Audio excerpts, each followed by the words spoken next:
अस्सलामुअलैकुम रहमतुल्लाहि वबरकातुहू। My self Mohammad Zakaullah. आज जो है फर्स्ट लैंग्वेज कन्नड़ा यानी 10th स्टैंडर्ड का प्रथम भाषे कन्नड़ा, इसमें पार्ट 1 टेक्स्ट बुक यानी भाग 1 ಪಠ್ಯ पुस्तक में तीसरा चैप्टर है पाठ 3 भाग्य शिल्पिगळु। तो भाग्य शिल्पिगळु यानी किस्मत बनाने वाले और आर्किटेक्ट्स ऑफ जो फॉर्च्यून, इस तरह से मैं लेसन का जो है कुछ हिस्सा पार्ट 1 में यानी पहली क्लास में मैं समझाया था, जिसमें कि लेसन इंट्रोडक्शन, लेसन का जो है पहले शख्सियत जो कि नालवड़ी कृष्णराज ओडेयर हैं उनके बारे में कुछ हिस्सा समझाया था। बाद में जो उन्होंने एक प्रजाप्रतिनिधि सभा को इंट्रोड्यूस करा, एक नए रकम से नए कानून नासबी जारी कर को, जिसमें लोगों की मजलिस लगती है, उसमें मीटिंग बुलाया जाता, तो इसके बारे में बताया था। तो उसमें वो क्यों बुलाते थे और कब कब ये मीटिंग बुलाते, तो इसके फ़ायदे क्या ही, तमाम चीज़ें अब इस क्लास में हमें जानते हुए जाएंगे। तो प्रजाप्रतिनिधि सभा, तो स्क्रीन में तुम्हें देख सकते हैं प्रजाप्रतिनिधि सभा यानी पीपल्स रिप्रेजेंटेटिव मीटिंग या फिर assembly of the people's representatives करको आता है। तो ये पहले के 4 लाइन मारपड़ी दरों तक का समझाया था। तो इस मीटिंग जो है नए तरीके से फॉर्म करे और 1923 में एक नया कानून जारी करको ये इंट्रोड्यूस करा, इस तरह से बोला था। तो आगे इसके बारे में पढ़ेंगे। अब ಇದು यहाँ से स्टार्ट करेंगे। ಇದು ಪ್ರಜಾತಂತ್ರದ ದೃಷ್ಟಿಯಿಂದ ಭಾರತದಲ್ಲಿಯೇ ಮಾದರಿಯಾದ ಸಂಸ್ಥೆಯಾಗಿ ಕಾರ್ಯನಿರ್ವಹಿಸಲು ಆರಂಭಿಸಿತು। ಪ್ರಜಾಪ್ರತಿನಿಧಿ ಸಭೆಯು ವರ್ಷಕ್ಕೆ 2 ಬಾರಿ ಜೂನ್ 1 ಮಹಾರಾಜರ ವರ್ಧಂತಿ, ಅಕ್ಟೋಬರ್ 2 ಅಕ್ಟೋಬರ್ ದಸರಾ ಮಹೋತ್ಸವ ಸಮಾವೇಶಗೊಂಡು ಕಲಾಪಗಳನ್ನು ನಡೆಸುತ್ತಿತ್ತು। ಅಲ್ಲಿ ವಾರ್ಷಿಕ ಆಯವ್ಯಯ ಪರಿಶೀಲನೆ, ಪ್ರಶ್ನೋತ್ತರಗಳು, ಠರಾವುಗಳನ್ನು ಮಂಡಿಸುವುದು ಮುಂತಾದ ಸಂಸದೀಯ ಮಾದರಿಯ ನಡವಳಿಕೆ ನಡೆಯುತ್ತಿದ್ದವು। ಪ್ರತಿನಿಧಿ ಸಭೆಯಲ್ಲಿದ್ದ 275 ಸದಸ್ಯರಲ್ಲಿ ಹೆಚ್ಚು ಪ್ರತಿನಿಧಿಗಳು ಜನರಿಂದ ಆಯ್ಕೆಯಾದವರಾಗಿದ್ದರು। तो इसमें क्या बोल रहे, प्रजाप्रतिनिधि सभेयु यानी पीपल्स रिप्रेजेंटेटिव यानी assembly of the peoples representative यानी पीपल्स रिप्रेजेंटेटिव मीटिंग जो है, ये मीटिंग जो है वर्ष के साल में 2 बार, साल में ये मीटिंग जो है 2 बार बुलाई जाती थी। पीपल्स जो है assembly of the peoples representative या पीपल्स रिप्रेजेंटेटिव मीटिंग जो है साल में 2 बार बुलाई जाती। तो फर्स्ट जो है जून 1 महाराजा वर्धंती, जून 1 को महाराजा की जो वर्धंती होती है उस दौरान पहली मीटिंग को बुलाई जाती है। और दूसरी मीटिंग 2 अक्टूबर दसरा महोत्सव, 2 अक्टूबर जो दसरा की जो फेस्टिवल होती उस दौरान बुलाया जाता। पहला जो है जून 1 को महाराजा की जो वर्धंती होती तब बुलाया जाता, और दूसरा जो है अक्टूबर 2 को जो दसरा फेस्टिवल होता उस दौर बुलाया जाता। उस दौर जो है ये समावेशಗೊಂಡು यानी जमा होता, जमा होकर कलापಗಳನ್ನು ನಡೆಸಿತು, अपने अपने एक्टिविटीज़ करते थे, अपने अपने काम को करते थे। तो अल्ली वहाँ पर वार्षिक आयव्यय सालाना जो है बजट का जायज़ा, तो ये मीटिंग में क्या क्या होता था, अगर क्या ये मीटिंग कब कब बुलाते थे बोलिया। जो प्रजाप्रतिनिधि सभा जो है एक सबसे पहले 1 जून को जो है महाराजा की वर्धंती होती उस टाइम में बुलाते हैं, और दूसरा जो है इस मीटिंग को अक्टूबर 2 को जो दसरा फेस्टिवल होता महोत्सव उस दौरान बुलाया जाता था। ये जाने ये 2 मीटिंग करते थे ना, इसमें क्या क्या काम करते थे, क्या क्या एक्टिविटी होता था। तो इस मीटिंग में जनप्रतिनिधि प्रजाप्रतिनिधि सभा या जनप्रतिनिधि सभा में जो है अल्ली वहाँ पर उस मीटिंग में वार्षिक सालाना आयव्यय बजट की जो है जायज़ा परिशीलन, सालाना जो है बजट का जायज़ा होता, यानी सालाना जो है टैक्स कितना आया हमारे हुकूमत में, ट्रेजरी में, और वो टैक्स के अमाउंट कहाँ कहाँ हमें लगाए, सिपाही तनख्वाह देने में कितना दिए, और नदियाँ तालाब बनाने में या पानी का या दूसरे डेवलपमेंट को कितना लगाए, या मंदिर बनाने कितना खर्च हुआ, और अलग अलग चीज़ों के वास्ते क्या क्या खर्च हुआ, ये तमाम चीज़ों का जो है जायज़ा होता, कितना आया और कितना गया अगर को अमाउंट, तो उसका जो है जायज़ा होता। उसके बारे में जो है प्रश्नोत्तर, बाद में सवाल जवाब चलते, यानी ये कमी है, ये होना है, ये काम नहीं हुआ है, ये क्यों हुआ है, ये तमाम चीज़ें यानी सल्तनत हुकूमत में क्या हो रहा क्या नहीं, इसके रिलेटेड सवाल जवाब होते। दूसरा इस मीटिंग में ठरावुಗಳನ್ನು मंडिसुವುದು, ठराव को तो खराद जो है रेजोल्यूशन को प्रेजेंट करते, क्या भी एक रेजोल्यूशन रहता नहीं उसको ठराव बोलते हैं, वो रेजोल्यूशन को ना प्रेजेंट करते थे इस मीटिंग के दौरान। मुंतादा वगैरह वगैरह जो है संसदीय यानी एक पार्लियामेंट्री मॉडल टाइप मादरिया नडवलिके प्रोसीजर, यानी एक पार्लियामेंट्री मॉडल में जो प्रोसीजर होती है उस तरह के काम जो है इस मीटिंग में हुआ करते, जो कि प्रजाप्रतिनिधि सभा में इस तरह के काम होते। और एक इसकी खास बात क्या कहते हो इस मीटिंग की, इस प्रजाप्रतिनिधि सभೆ का तो मीटिंग प्रजाप्रतिनिधि सभೆ की खासियत क्या कहते हो, प्रतिनिधि सभೆಯಲ್ಲಿದ್ದ इस जो मीटिंग में रहते थे, यानी इसमें जो रिप्रेजेंट करने वाले लोग रहते थे उनमें 275 यानी 275 मेंबर्स रहते थे। 275 members are participated in the Prajapratinidhi Sabhe, यानी प्रजाप्रतिनिधि सभे या मीटिंग में जो रिप्रेजेंट करते लोग हैं उसमें तकरीबन 275 लोग जो है हिस्सा लेते, उसके मेंबर्स जो है 275 थे। और उसमें वो जो 275 लोग थे ज़्यादातर ಹೆಚ್ಚು प्रतिनिधिಗಳು, ज़्यादातर लोग, ज़्यादातर रिप्रेजेंटेटिव जो है जनरिंद आम लोगों से, आम जो लोग है जनता है उनसे ಆಯ್ಕೆಯಾದವರಾಗಿದ್ದರು, उनसे चुने गए लोग रहते थे। 275 लोग मेंबर इस मीटिंग में हिस्सा लेते और ज़्यादातर जो लोग रहते उस मेंबर्स यानी वो रिप्रेजेंटेटिव लोग उन्होंने आम लोगों से चुने हुए लोग रहते थे, बल्कि जो राजा से चुने हुए लोग नहीं रहते थे। ज़्यादातर आम लोग से जो चुनकर हैं, क्यों तो लोगों की कमी पेशी देखना नहीं, तो उसके वास्ते मीटिंग बुलाते थे। तो उसमें लोगों की तरफ के चदमिया रहना, यानी राजा के अदमिया रहना क्या मालूम होता है, तो इसके वास्ते आम लोगों से जो चुने गए जो रिप्रेजेंटेटिव लोग जो है ज़्यादातर इसके मेंबर हुआ करते। तो ये इसकी खासियत। तो जनप्रतिनिधि सभे एक हुकूमत करना का, तो ये एक सभे को, एक मीटिंग को इंट्रोड्यूस करा जिसमें आम लोग भी हिस्सा लगते, लोगों की मजलिस लगती। तो ये नालवड़ी कृष्णराज हुकूमत के दौरान इस मीटिंग को एक नया फॉर्म देखो, एक सच्चे जो लोगों को रिप्रेजेंट करने वाली मीटिंग की तरह ये कन्वर्ट हुआ। और उसके लिए 1923 में इन्होंने एक नया कानून को जारी किया और इस मीटिंग में एक कानूनी तौर पर एक ऑर्गेनाइजेशन की तरह उन्होंने बदलाव किया। बाद में ये जो है प्रजातंत्र दृष्टिಯಿಂದ, यानी ये एक डेमोक्रेटिक के नज़रिए से, यानी ये एक हुकूमत के एक जमहूरियत के नज़रिए से या फिर जमहूरियत के नज़रिए से, डेमोक्रेटिक के नज़रिए से भारत में, सारे इंडिया में जो है मॉडल की तरह ये ऑर्गेनाइजेशन जो है काम करना शुरू किया। तो ये प्रजाप्रतिनिधि की मीटिंग जो है साल में 2 बार होता था। तो पहला जो है 1 जून को जो महाराज की जो वर्धंती होती तब होती, और दूसरा जो है मीटिंग 2 अक्टूबर दसरा फेस्टिवल के दौरान ये होती। तो हो को जो है जमा हो को, ये मीटिंग जमा हो को यहाँ पे अपने अपने एक्टिविटीज़ या काम को किया करते थे। तो यहाँ पे इस मीटिंग में, यानी जनप्रतिनिधि या प्रजाप्रतिनिधि सभे इस मीटिंग में, ये मीटिंग को जो है साल में 2 बार, एक 1 जून को और 2 अक्टूबर को जो है जमा हो को इसमें कामों काज करते थे। तो क्या काम काज करते थे, क्या मीटिंग इसमें पास करते हैं, तो एक सालाना जो है जायज़ा, एक सालाना बजट का जो है यानी इनकम का जो है जायज़ा लिया जाता, और दूसरा सवाल जवाब किए जाते हैं, क्या तरक्की हो रहा है, क्यों तरक्की नहीं हो रहा, वो काम क्यों रुका है, ये काम क्यों चल रहा है, ये काम में चलते चलते क्यों रुक गया, उसमें क्या तरक्की होना, ये तमाम चीज़ें सवाल जवाब चलते। और तीसरा जो है रेजोल्यूशन को प्रेजेंट करते और वगैरह वगैरह, जो पार्लियामेंट्री टाइप के जो मॉडल के जो एक्टिविटीज़ होती कामा, उस तरह के कामा इस मीटिंग के दौरान होते। और इस मीटिंग के, इस प्रजाप्रतिनिधि सभे के और एक ख़ास बात क्या कहते हो, इसमें 275 लोगों के मेंबर की जो है मीटिंग होती थी। इसमें हिस्सा लेने वाले लोग जो थे 275 मेंबर्स रहते, 275 लोग रहते जो कि रिप्रेजेंट करते। उनमें से ज़्यादातर लोग जो है जो राजा से चुने हुए लोग रहते नहीं थे, आम लोगों से जो चुनकर आए उन्होंने जो है ये मीटिंग में रिप्रेजेंट करते थे। लोगों की तरफ से चुनकर आए गए इन्हों भी आम लोग, सभी लोग आँखों बैठ जाने नहीं होता, नहीं बसाती नहीं जगह, तो आम लोग से चुने हुए लोग ज़्यादातर इस मीटिंग में आको जो है हिस्सा लेते। तो इस तरह से एक पहला स्टेप बोले जाए, एक मैसूर स्टेट एक मॉडल मैसूर स्टेट या डेवलपमेंट की तरफ होने के वास्ते ये भी एक वजह है।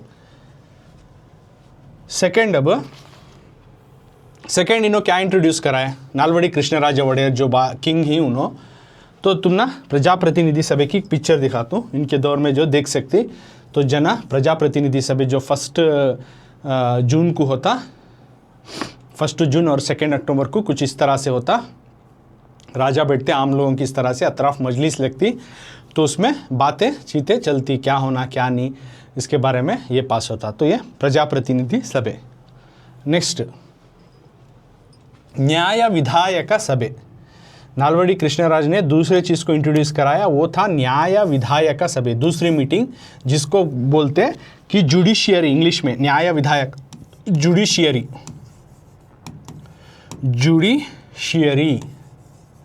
जुडिशियरी या फिर अदालिया, जुडिशियरी या फिर अदालिया की जो मीटिंग रहती है उसको बोलती है न्याय विधायक सभೆ यानी जुडिशियरी मीटिंग।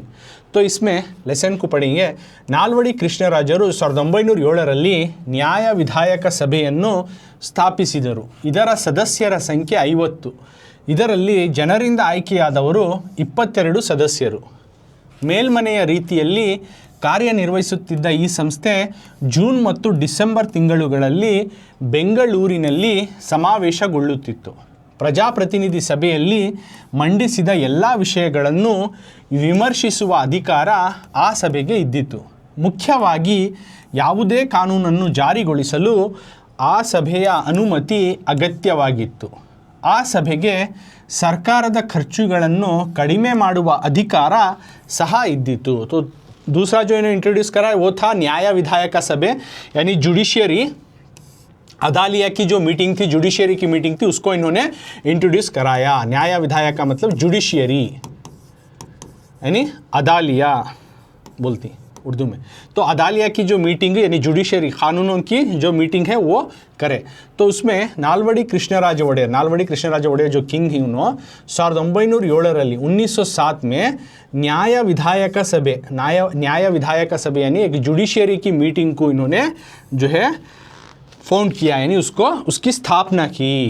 तो नालवಡಿ कृष्णराज ಒಡೆಯರ್ जो हमारे इस लेसन के जो शख्सियत हैं, जो तकदीर बनाने वाले या फिर क्या आर्किटेक्ट ऑफ फॉर्चून है, उनमें से एक नालवಡಿ कृष्णराज ಒಡೆಯರ್ जो इस लेसन में बताया जा रहा है। इन्होंने दूसरा जो इंट्रोड्यूस कराया न्याय विधायक सभे। न्याय विधायक सभे जो 1907 में जो है इसको बनाए। जैसे देख सकती बादशाह बैठकर रहता, अलग अलग मिनिस्टर जो है जुड़कर जो है इसमें करती मीटिंग। तो इधर इसमें इस जुडिशियरी मीटिंग में न्याय विधायक सभे में इधर इसमें सदस्यर संख्या इसमें कितने लोग रहते हैं तो 50 प्रजाप्रतिनिधि सभे में 270 पंच होते 275 पीपल्स। लेकिन न्याय विधायक सभे यानी जुडिशियरी मीटिंग में 50 लोगों की मेंबर रहते थे, सिर्फ 50 लोग हिस्सा ले सकते थे इस मीटिंग में, ये इसकी खासियत। और इधर इसमें 40 लोगों में जनरिंदा लोगों से आम लोगों से ಆಯ್ಕೆಯಾದವರು आम लोगों से चुने हुए लोग 22 सदस्यರು 22 लोग रहते थे। आम लोगों से चुने गए लोग कितने रहते थे तो 22 लोग रहते थे इसमें। तो इनकी जो मेंबर्स की जो क्वांटिटी थी कितने लोग थे तो 50 लोग रहते इस मीटिंग में। उसमें ज़्यादातर लोग जो कि 22 लोग जो है वो आम लोगों से चुने हुए लोग रहते यानी आधे लगभग आधे होते आम लोग से चुने गए, बचे से आधे होते राजा से मिनिस्टर से चुने गए लोग रहते। तो मेलमने यानी अपर हाउस है ना, उस रकम से ಕಾರ್ಯನಿರ್ವಹಿಸುತ್ತಿದ್ದ काम करने वाला ये ऑर्गेनाइजेशन था। ये संस्थे ये ऑर्गेनाइजेशन जो है अपर हाउस की तरह अपना काम करता था।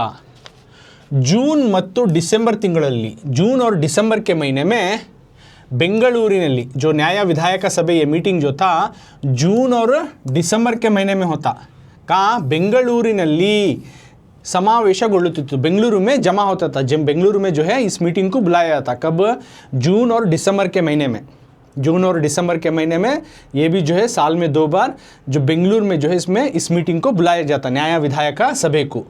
और प्रजाप्रतिनिधि सभೆಯಲ್ಲಿ यानी जो पहली मीटिंग होती प्रजाप्रतिनिधि सभे assembly of the peoples representative, वहाँ मीटिंग में जो मंडिसिदा उस मीटिंग में जो प्रेजेंट करे वो तमाम बातों को ಎಲ್ಲ ವಿಷಯಗಳನ್ನು वो मीटिंग में जो जो उन्होंने तय करे बात उन तमाम बातों को यहाँ पर विमर्शिस हुआ, क्रिटिसाइज करने का यानी उसको तनखीद करने का पावर ये सभೆಗೆ ಇದ್ದಿತ್ತು। ये मीटिंग में था, ये मीटिंग का ये पावर था कि प्रजाप्रतिनिधि सभे में जो जो बातें पास होकर आते हैं उसके ऊपर तनखीद करना, क्रिटिसाइज कर को वो क्या करना उसके बारे में लेने का हक या पावर जो है इस मीटिंग को था। मुख्यವಾಗಿ और ख़ास तौर पर मेनली ಯಾವುದೇ कौन सा भी कानूनನ್ನು एक कानून को जारीಗೊಳಿಸಲು जारी करने के वास्ते कौन सा भी कानून को लागू करने के वास्ते आ सभे यानी न्याय विधायक सभे का इस मीटिंग का अनुमति परमिशन मस्ट एंड शुड था, अगत्यವಾಗಿತ್ತು। यानी क्या भी कानून पास करना तो न्याय विधायक सभे में पास होना था, नया कानून का तो भी जारी करना लागू करना तो बिना इसके नहीं कर सकते थे। और ಈ ಸಭೆಗೆ यानी न्याय विधायक सभे को इस मीटिंग को ಸರ್ಕಾರದ ಖರ್ಚುಗಳನ್ನು हुकूमत जो खर्च कर रही है इनकम को, तो उसको कड़िमे ಮಾಡುವ कम करने का अधिकार पावर भी जो है इसे था। अगर एम्पायर जो राजा की सल्तनत जो है ज़्यादा खर्चा कर रहे हैं तो तुम्हें बहुत खर्चा करें, कम कम करो, इसके ऊपर कम खर्चा करो कर को बोलने का डायरेक्शन जो पावर भी जो है इस न्याय विधायक सभा इस मीटिंग को था।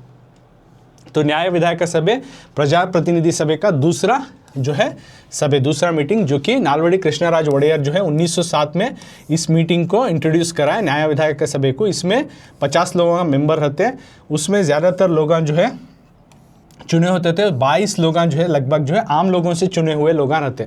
इसमें जो भी 50 लोगों के मेंबर रहती इस मीटिंग में, तो उसमें 22 लोग आम लोग से चुने गए लोग रहते, बचे सो राजा और मिनिस्टर से चुने जाने वाले लोग रहते। तो अपर हाउस की रकम से इन्हें भी काम करता था ये ऑर्गेनाइजेशन। ये जून और दिसंबर के महीने में बेंगलुरु में इसकी मीटिंग की जो है जमा होती। प्रजा प्रतिनिधि सभा जो पहली मीटिंग होती है उसमें जो जो प्रेजेंट करे उन तमाम बातों को जो जो वहाँ तय करे उन बातों को दोबारा यहाँ पर तनकीद करना, क्रिटिसाइज करने का पावर इस मीटिंग को था। और ख़ास तौर पे कौन सा भी एक कानून को जारी करना है, लागू करना, तो इस मीटिंग को यानी ये न्याय विधायक सभा को जो है परमिशन ज़रूरी थी। इन्हें पास कराया तो कानून जो है लागू होता था, सो नहीं तो नहीं। और ये सभा जो है हुकूमत अगर ज़्यादा खर्चा करे तो उसको कम करने का डायरेक्शन या पावर इस मीटिंग को, इस सभा को, न्याय विधायक सभा को दी गई थी। तो इस तरह से प्रजा प्रतिनिधि सभा और न्याय विधायक सभा इन दोनों को इंट्रोड्यूस कराने वाले आप नालवड़ी कृष्णराजा वोडेयर थे। नेक्स्ट कोडुगे। कोडुगे अब देन यानी कंट्रीब्यूशन, देन का तो पेशकश या कंट्रीब्यूशन कोडुगे। तो नालवड़ी कृष्णराज वोडेयर की क्या क्या कोडुगे थी, क्या क्या पेशकश थी, तो कंट्रीब्यूशन भी बोले जा, कंट्रीब्यूशन कोडुगे का तो कंट्रीब्यूशन या फिर देन कर को। तो पढ़ेंगे ಸ್ಥಳೀಯ ಸಂಸ್ಥೆಗಳನ್ನು ರಚಿಸಿ ಆಡಳಿತ ವಿಕೇಂದ್ರೀಕರಣಕ್ಕೆ ಅನುವು ಮಾಡಿಕೊಟ್ಟರು, ನಗರ ಪಾಲಿಕೆಗಳು ಹಾಗೂ ಗ್ರಾಮ ಪಂಚಾಯಿತಿಗಳು ಕಾರ್ಯನಿರ್ವಹಿಸಲು ಆರಂಭ ಮಾಡಿದವು। ಇವರ ಕಾಲದಲ್ಲಿ 1 ಗ್ರಾಮ ನೈರ್ಮಲ್ಯೀಕರಣ, 2 ವೈದ್ಯಕೀಯ ಸಹಾಯ, 3 ವಿದ್ಯಾ ಪ್ರಚಾರ, 4 ನೀರಿನ ಸೌಕರ್ಯ, 5 ಪ್ರಯಾಣ ಸೌಲಭ್ಯ ಮುಂತಾದ ಕ್ಷೇತ್ರಗಳು ಸ್ವಯಂ ಆಡಳಿತ ಕ್ಷೇತ್ರಗಳಾದವು। ಮೈಸೂರು ಸಂಸ್ಥಾನವನ್ನು ಮಾದರಿ ಸಂಸ್ಥಾನವನ್ನಾಗಿ ರೂಪಿಸಿದರು। ಸಾಮಾಜಿಕ ಕಾನೂನುಗಳ ಹರಿಕಾರ ಎಂದು ಹೆಸರಾದರು। ಸಾಹಿತ್ಯ, ಸಂಗೀತ, ವಾಸ್ತುಶಿಲ್ಪಗಳ ಅಭಿವೃದ್ಧಿಗೆ ಒತ್ತು ನೀಡಿದರು। ಬೆಂಗಳೂರಿನಲ್ಲಿ ಕನ್ನಡ ಸಾಹಿತ್ಯ ಪರಿಷತ್ತನ್ನು प्रारंभिसिदरु। तो इनकी कंट्रीब्यूशन, इनकी देन क्या क्या थी, तो कोडुगे कंट्रीब्यूशन या फिर इनकी जो पेशकश मैसूर स्टेट को क्या क्या थी, तो सबसे पहले इन्होंने स्थलीय रीजनल संस्थेಗಳನ್ನು ऑर्गेनाइजेशन को बनाए, रचिसी रीजनल ऑर्गेनाइजेशन को बनाए अलग, यानी हुकूमत पूरा राज करने नहीं होता। अब उन्हें जो सल्तनत है, बड़ी एम्पायर रहती है, अब उन्हें कामों को बांटना, तुम्हें ये देख लियो, तुम्हें ये देख लो, रे तुम्हें ये देख लियो, है नहीं। अब क्लास स्कूल रहे तो हमें लीडर्स बनाती हैं, ग्रुप्स बनाती हैं। सो बोर्ड लीडर ये, होमवर्क लीडर ये, यूनिफॉर्म लीडर ये, है ना। क्लास में कदो कितना हमें वर्क जो है दूसरे को बांटती। सो सेम वे राजा भी जो है अपने काम पूरा उन्हें अकेला नहीं कर सकता, तो उन्हें कामों को बांटता है। तो उसके वास्ते क्या करें, उन्हें नालवड़ी कृष्णराज वोडेयर स्थलीय संस्थेಗಳನ್ನು के रीजनल ऑर्गेनाइजेशन को स्टार्ट कराया, उसको बनाया। उसके ज़रिए से क्या कराया, उन्हें आडಳಿತ हुकूमत को विकेंद्रीकरण के यानी इंतज़ामी इख्तियार की तकसीम कराया। उन्हें इंतज़ामी जो है इख्तियारात की तकसीम कराया। इसके लिए उसने अनुವು ಮಾಡಿಕೊಟ್ಟರು, यानी इख्तियार करे, यानी इंतज़ामी इख्तियार यानी आडಳಿತ विकेंद्रीकरण, इंतज़ामी इख्तियार यानी अब काम है, एडमिनिस्ट्रेशन है, उसको बांटना अलग अलग इसको। तो उस तरह से विकेंद्रीकरण के, उस तरह से इंतज़ामी को इख्तियारत के वास्ते उसने तकसीम करे, इख्तियार के वास्ते इख्तियार करे, यानी इंतज़ामी इख्तियारत की जो है तकसीम करे, ಅನುವು ಮಾಡಿಕೊಟ್ಟರು। बाद में उन्होंने क्या बनाए, सबसे पहले नगर पालिकेಗಳು, शहर में नगर पालिके यानी देख सकते हैं मैसूर सिटी कॉरपोरेशन नगर पालिका बनाए। यानी सिटी का जो भी हुकूमत है वो देख लेने, नगर पालिका यानी इसको बोलते हैं मैसूर सिटी कॉरपोरेशन, देख सकते हैं पीछे। तो नगर पालिके बनाए, इनकी पेशकश क्या क्या है देखो। अब हुकूमत को बांटे कामा में, अलग अलग ऑर्गेनाइजेशन को। सबसे पहले नगर पालिके बनाए हागु, और शहर को नगर पालिके बनाए, और गाँवों को ग्राम पंचायती यानी विलेज पंचायत को इंट्रोड्यूस कराए। गाँवों को विलेज पंचायत, तो शहरों को नगर पालिका और विलेज को ग्राम पंचायती, विलेज को ग्राम पंचायती, और शहर को क्या नगर पालिके, और गाँवों को विलेज पंचायत को इन्होंने इंट्रोड्यूस कराया। और इसके ज़रिए से नगर पालिका यानी नगर पालिका और विलेज पंचायत के ज़रिए से ಕಾರ್ಯನಿರ್ವಹಿಸಲು काम करने को शुरू करे, आरंभ ಮಾಡಿದರು। इसके ज़रिए से काम इन्हों चालू करे, हुकूमरात का जो काम। ಇವರ ಕಾಲದಲ್ಲಿ यानी कृष्णराज ಒಡೆयर के दौर में, इनके दौर में सबसे पहले किसे ज़्यादा इंपॉर्टेंस दिया उन्होंने, ग्राम नैर्मलीकरण यानी विलेज क्लीनलीनेस, गांव की जो है गांव की जो है सफाई, विलेज क्लीनलीनेस, ग्राम नैर्मलीकरण यानी गांव की सफाई, इसके बारे में जोर दिए। तो इनकी तमाम चीज़ें इनके पेश किस किस के ऊपर उन्होंने जोर दिए, किस किस के ऊपर उन्होंने काम करे कर को। सबसे पहले देख सकती एक ग्राम नैर्मलीकरण, गांव की जो है सफाई। दूसरा वैद्य किया सहाया यानी मेडिकल असिस्टेंस के ऊपर दूसरा जोर दिया। दूसरा मेडिकल असिस्टेंस यानी मेडिकल हेल्प, यानी जिसको जो है दवाई की ज़रूरत हो, किसी ट्रीटमेंट की ज़रूरत हो, इसके ऊपर इन्होंने जोर दिया। इसके ऊपर मेडिकली जो हेल्प होना, लोगों को मदद होना दवाई के रकम से या उनकी ट्रीटमेंट के रकम से, उसके लिए इन्होंने जोर दिया। तीसरा विद्या प्रचारा, एजुकेशन को प्रमोट करें। अब सब लोग बेल नहीं होना, नहीं इलिटरेट नहीं होना, नहीं तो एजुकेशन को प्रमोट करें। देखो हर एक को एजुकेशन होना, इनकी बहुत ज़रूरत है, सख्त है, पढ़ो लिखो और आगे बढ़ो, इस तरह से एजुकेशन को प्रमोट करें। कोनो नालवड़ी कृष्णराज वड़ेयर के दौर में क्या क्या पेशकश हुई कर को। तीसरा एजुकेशन की इम्पोर्टेंस, एजुकेशन के बारे में प्रमोट कराए। सबसे पहले गाँव की सफाई के ऊपर जोर दिए।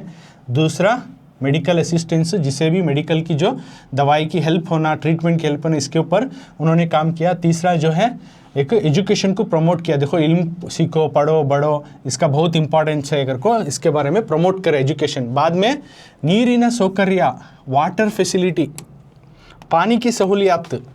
चौथा जो इन्होंने जोर दिया सो नीरिना सौकर्य, पानी की सहूलत, पानी की सहूलत। और पांचवा प्रयाण सौलभ्य और ट्रैवल की सहूलत, पानी की सहूलत और ट्रैवल की जो सहूलत यानी टूरिज़्म, ट्रैवल्स एंड टूर्स, तो इसकी जो है फैसिलिटी। मुंतादा वगैरह वगैरह जो फील्ड्स थे, मुंतादा क्षेत्रಗಳು वगैरह वगैरह फील्ड जो है स्वयं आडಳಿತ का तो एक उन्होंने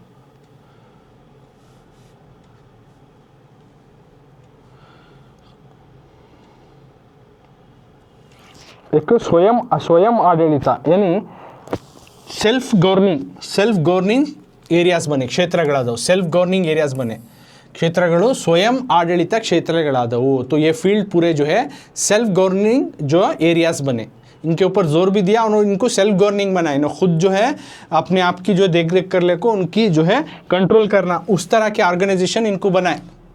समझ में आया? तो इनके दौर में, नालवड़ी कृष्णराज के दौर में गांव की सफाई और मेडिकल असिस्टेंस, एजुकेशन का प्रमोशन, पानी की सहूलत और ट्रैवल की सहूलत वगैरह वगैरह जो एरियाज थे, फील्ड थे, इनको सेल्फ गवर्नेंस वाले फील्ड बनाए, सेल्फ गवर्नेंस करने वाले एरियाज बनाए।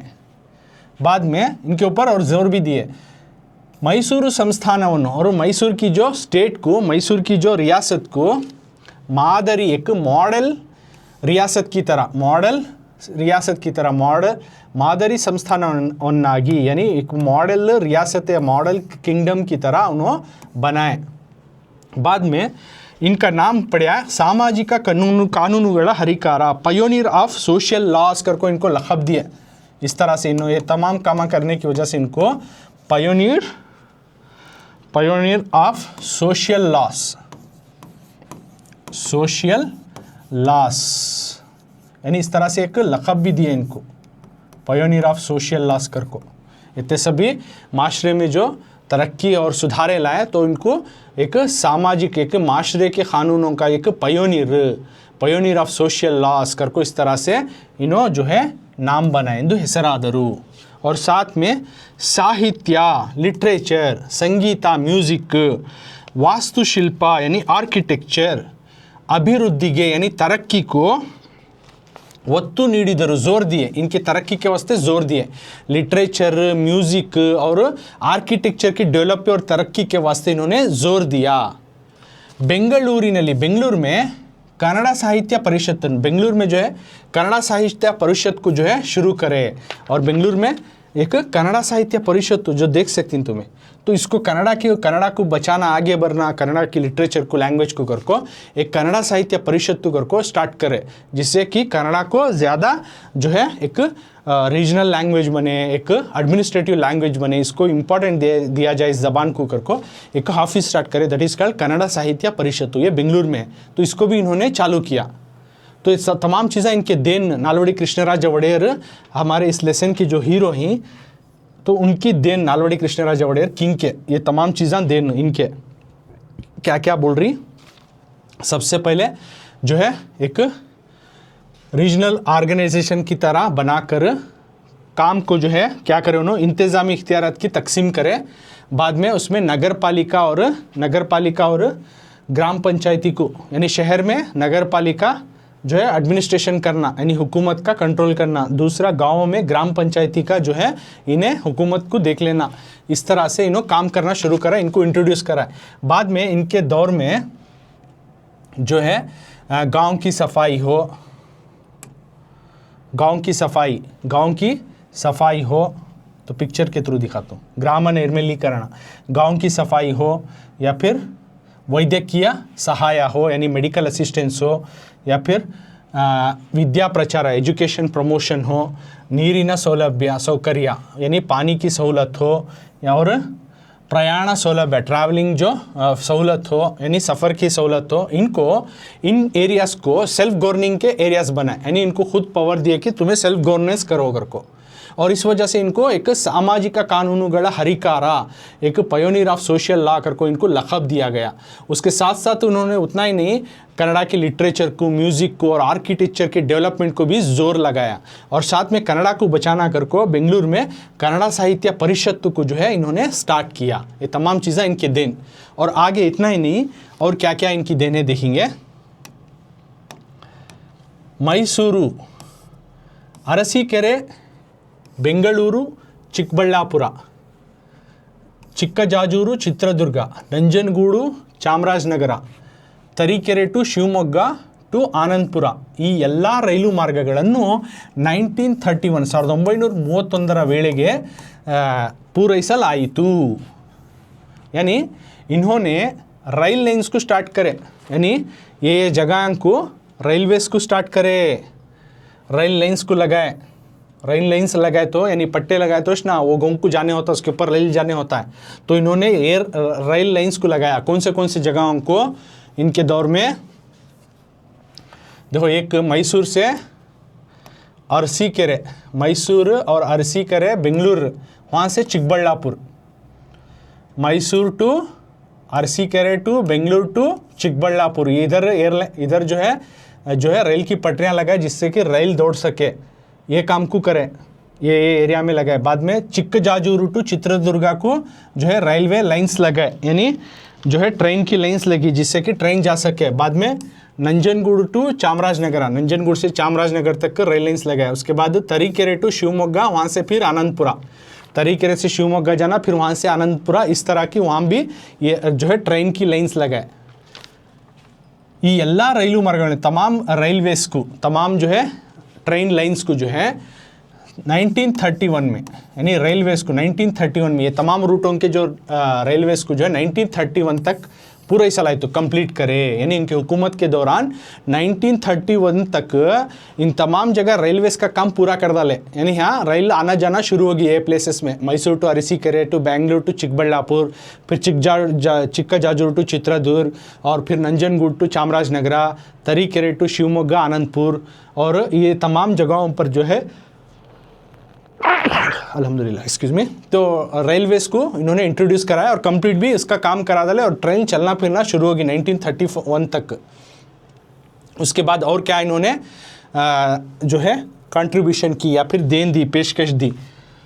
तो नेक्स्ट 1900 यानी 1900 ಶಿವನ ಸಮುದ್ರದ ಬಳಿ ಕಾವೇರಿ ನದಿಯಿಂದ ಜಲವಿದ್ಯುತ್ ಉತ್ಪಾದನಾ ಕೇಂದ್ರ ಪ್ರಾರಂಭವಾಯಿತು. ಇದು ಭಾರತ ಮಾತ್ರವಲ್ಲ, ಏಷ್ಯಾ ಖಂಡದಲ್ಲೇ ಮೊದಲ ಜಲವಿದ್ಯುತ್ ಯೋಜನೆ.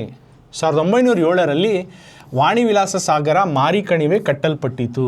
1911ರಲ್ಲಿ ಕೃಷ್ಣರಾಜ ಸಾಗರ ಇವರ ಬೃಹತ್ ಮುನ್ಗಾಣಿಕೆಯ ಕೊಡುಗೆ, यानी 1900ರಲ್ಲಿ 1900 यानी 1900 में ಶಿವನ ಸಮುದ್ರದ ಬಳಿ, ಶಿವನ ಸಮುದ್ರ के करीब में कावेरी नदिಯಿಂದ, कावेरी रिवर से जो है जल विद्युत यानी हाइड्रो इलेक्ट्रिक पावर स्टेशन, जल विद्युत उत्पादना केंद्र, hydro electric power station, hydro electric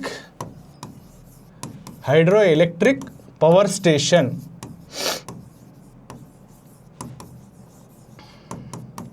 hydro electric power station 1900 में शिवन समुद्र में जो कावेरी नदी है वहाँ पर जल विद्युत उत्पादना केंद्र यानी हाइड्रो इलेक्ट्रिक पावर स्टेशन को इन्होंने स्टार्ट किया, प्रारंभवायितु, यानी 1900 में 1900 में शिवन समुद्र के पास जो कावेरी रिवर है, शिवन समुद्र तो मैं दिखाता हूँ, तो वहाँ पर इन्होंने हाइड्रो इलेक्ट्रिक जल विद्युत उत्पादना केंद्र, हाइड्रो इलेक्ट्रिक पावर स्टेशन यानी पानी के ज़रिए से करंट को जो तैयार करना उसको स्टार्ट करे। तो पिक्चर दिखाता हूँ, शिवन समुद्र को तो शिमसागर को भी बोलती नहीं, तो वो शिवन समुद्र में देख सकती हाइड्रो इलेक्ट्रिक पावर स्टेशन,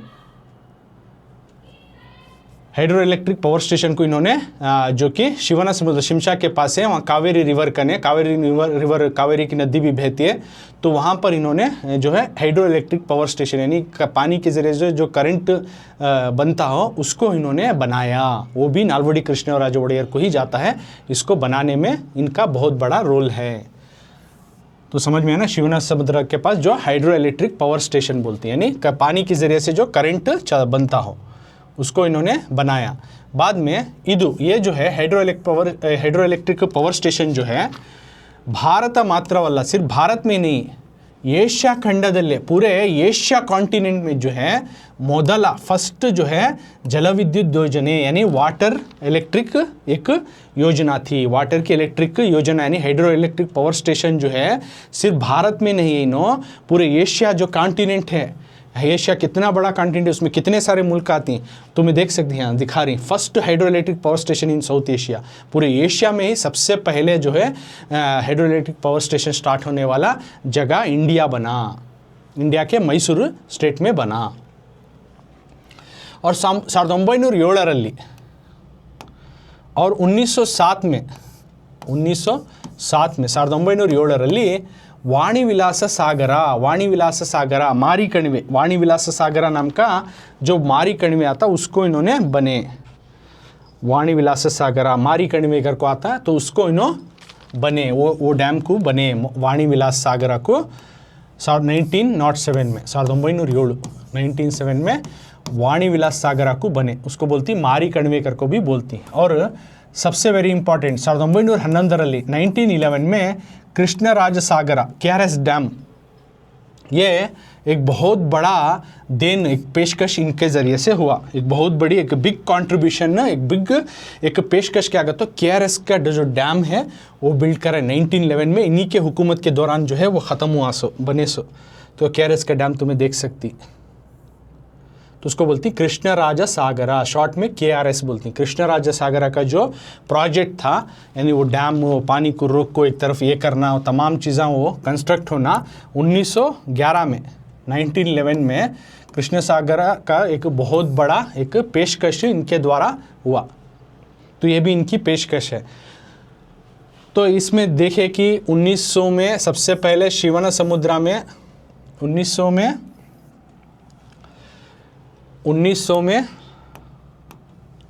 शिवनसमुद्रा में के पास जो कावेरी रिवर है वहाँ से इन्होंने हाइड्रो इलेक्ट्रिक पावर स्टेशन यानी पानी के ज़रिए जो इलेक्ट्रिक बनने वाली जो है जगह बनाई इन्होंने। बाद में ये जो है हाइड्रो इलेक्ट्रिक पावर स्टेशन ये स्टेशन जो है सिर्फ भारत में ही नहीं पूरे एशिया कॉन्टिनेंट में सबसे पहला एक वाटर इलेक्ट्रिक प्रोजेक्ट करके बोला गया और बनिया सोगर को। और 1907 में वाणी विलास का जो डैम को या फिर मारी कड़वे को बने और 1911 में कृष्णराजा सागर यानी KRS डैम को जो है बनाए, जो कि एक बहुत बड़ी पेशकश इनके द्वारा इनके ज़रिए से हुई यानी नालवड़ी कृष्णराजा वड़ेयर के दौर में हुई। और इतना ही नहीं, और भी इनके बहुत सारे देन हैं, तो उसके बारे में अब हमें जानेंगे जो बहुत सारी देन या पेशकश नालवड़ी कृष्णराजा वड़ेयर के दौर में हुआ। तो नेक्स्ट क्या करेनो, ಪ್ರಾಥಮಿಕ ಮತ್ತು ಮಾಧ್ಯಮಿಕ ವಿದ್ಯಾಭ್ಯಾಸವನ್ನು ಉಚಿತ ಮತ್ತು ಕಡ್ಡಾಯವಾಗಿ ಪ್ರಾರಂಭಿಸಲಾಯಿತು. ನಾಡಿನಲ್ಲೇ ಮೊಟ್ಟ ಮೊದಲ ವಿಶ್ವವಿದ್ಯಾನಿಲಯವಾದ ಮೈಸೂರು ವಿಶ್ವವಿದ್ಯಾನಿಲಯವನ್ನು ಸ್ಥಾಪಿಸಿದ ಕೀರ್ತಿ ನಾಲ್ವಡಿಯವರಿಗೆ ಸಲ್ಲುತ್ತದೆ. 270 ಉಚಿತ ಆಸ್ಪತ್ರೆಗಳು ಕಾರ್ಯಾರಂಭ ಮಾಡಿದವು. ವಾಣಿಜ್ಯ ಕ್ಷೇತ್ರದಲ್ಲಿ ಮೈಸೂರು ಬ್ಯಾಂಕಿನ ಸ್ಥಾಪನೆ ಆರ್ಥಿಕ ಅಭಿವೃದ್ಧಿಯ ಸಂಕೇತ. 1906ರಲ್ಲಿ ಸಹಕಾರ ಸಂಘಗಳನ್ನು ಸ್ಥಾಪಿಸಲಾಯಿತು. सो प्राथमिक यानी प्राइमरी और माध्यमिका मिडल जो एजुकेशन है, प्राइमरी और मिडल लेवल का जो एजुकेशन है, प्राथमिक ಮತ್ತು ಮಾಧ್ಯಮಿಕ ವಿದ್ಯಾಭ್ಯಾಸ यानी प्राइमरी और मिडल लेवल का एजुकेशन है उसको उचित फ्री और कंपलसरी कड्डायವಾಗಿ प्रारंभिಸಲಾಯಿತು. फ्री और कंपलसरीली स्टार्ट करें. कौन सा प्राइमरी और मिडिल लेवल का एजुकेशन को फ्री और कंपलसरी करके स्टार्ट करें. प्राइमरी लेवल का होता नहीं 1 to 5th और 5th to 6 to 8th 1 to 5th और 6 to 8 तक जो है एजुकेशन को फ्री दिए और कंपलसरी बनाए. सब भी लेना, हर एक बच्चा भी लेना, कौन भी इससे एजुकेशन से नहीं दूर नहीं होना और फ्री भी करें. हर एक गरीब से गरीब भी लेना, अमीर भी लेना, सब लोग जो है इल्म हासिल करना कर को फ्री बनाए. और दूसरा कंपलसरी करे, कड्डाय आगे तो कंपलसरी लेना अच्छे कर को भी बनाए. और नाडिनल्ले और मैसूर स्टेट में, मैसूर रियासत में जो है मोट्टा मोदला फर्स्ट जो है सबसे पहला यूनिवर्सिटी विश्वविद्यानिलय का तो यूनिवर्सिटी पूरे मैसूर स्टेट में रियासत में पहली यूनिवर्सिटी है जो मैसूर यूनिवर्सिटी को भी जो है इन्होंने इंट्रोड्यूस कराया. स्थापिಸಿದ ಕೀರ್ತಿ नालवड़िಯವರಿಗೆ सलुತ್ತದೆ. यानी नालवड़ी को ज़रिए से, नालवड़ी कृष्णराज वड़ेयर के ज़रिए से बना. यानी मैसूर यूनिवर्सिटी जो सबसे पहले मैसूर रियासत में बनी यूनिवर्सिटी, तो ये मैसूर यूनिवर्सिटी है पूरी रियासत में. यानी आप PU के बाद जो इल्म हासिल करती हैं यूनिवर्सिटीज़ में हासिल करती. ओके, प्री यूनिवर्सिटी के एजुकेशन के बाद तो यूनिवर्सिटी एक वेरी इंपॉर्टेंट है जो आला से आला इल्म हासिल करना, तो बड़ी बड़ी ऊंची इल्म हासिल करना, हायर एजुकेशन को हासिल करना. तो उस तरह की पूरे मैसूर रियासत में, पूरे मैसूर स्टेट में, मैसूर किंगडम में सबसे पहले यूनिवर्सिटी जो है मैसूर यूनिवर्सिटी बनी.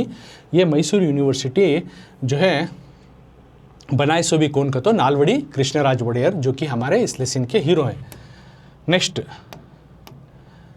270 उतना ही नहीं और क्या इन्हों पेशकश करे और क्या देन दिएगा, तो 270 यानी तकरीबन 270 उचित आस्पत्रेಗಳು फ्री हॉस्पिटल को जो है कार्यारंभ ಮಾಡಿದವು. फ्री हॉस्पिटल को इन्होंने स्टार्ट किया. 270 फ्री हॉस्पिटल को इन्होंने स्टार्ट करे. उसमें से एक हॉस्पिटल मैं दिखाता हूँ, जैसे कि KR आस्पत्रेगर को, कृष्ण राजेंद्र आस्पत्रेगर को KR आस्पत्रे, तो ये हॉस्पिटल को इन्होंने ही स्टार्ट किया इस हॉस्पिटल को. उसी तरह तकरीबन 270 जो है फ्री हॉस्पिटल जो है शुरू करे, जो कि हर एक को मेडिकल असिस्टेंस यानी दवाइयों की मदद और इलाज का मदद मिले, अमीर गरीब सबको घर को, तो फ्री हॉस्पिटल को स्टार्ट करे.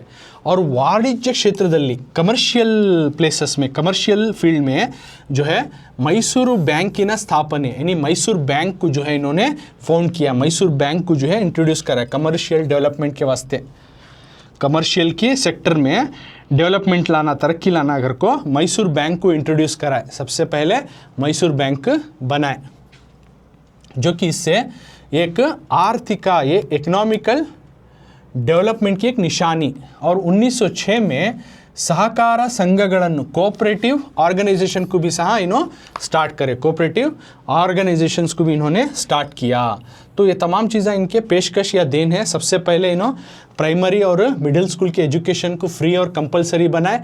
उसके बाद पूरे मैसूर रियासत में जो है यूनिवर्सिटी स्टार्ट करे, पहली यूनिवर्सिटी जो कि मैसूर यूनिवर्सिटी, उसको इन्होंने स्टार्ट किया, बनाए। और 270 फ्री हॉस्पिटल को इंट्रोड्यूस करा, यानी 270 फ्री हॉस्पिटल बन को दिए जिससे कि हर एक का इलाज अच्छे से हो, दवाई मिले घर को। और कमर्शियल यानी फाइनेंशियल डेवलपमेंट के वास्ते मैसूर बैंक को इंट्रोड्यूस करा, जो कि एक इकोनॉमिकल या फिर फाइनेंशियल डेवलपमेंट की एक निशानी के तौर पर। और 1906 में कोऑपरेटिव ऑर्गेनाइजेशन कर को भी इन्होंने स्टार्ट किया है। तमाम चीज़ें इनके देन है, पेशकश है। और भी इन्होंने क्या क्या कानून जारी किए, और इसके बाद जो आने वाले पर्सनालिटी हैं सर एम विश्वेश्वरैया, तो उनके वो शख्सियत के बारे में और इनकी क्या देन है उसके बारे में ये नेक्स्ट पार्ट में, पार्ट 3 यानी मुंदिना क्लास में हमें सीखेंगे।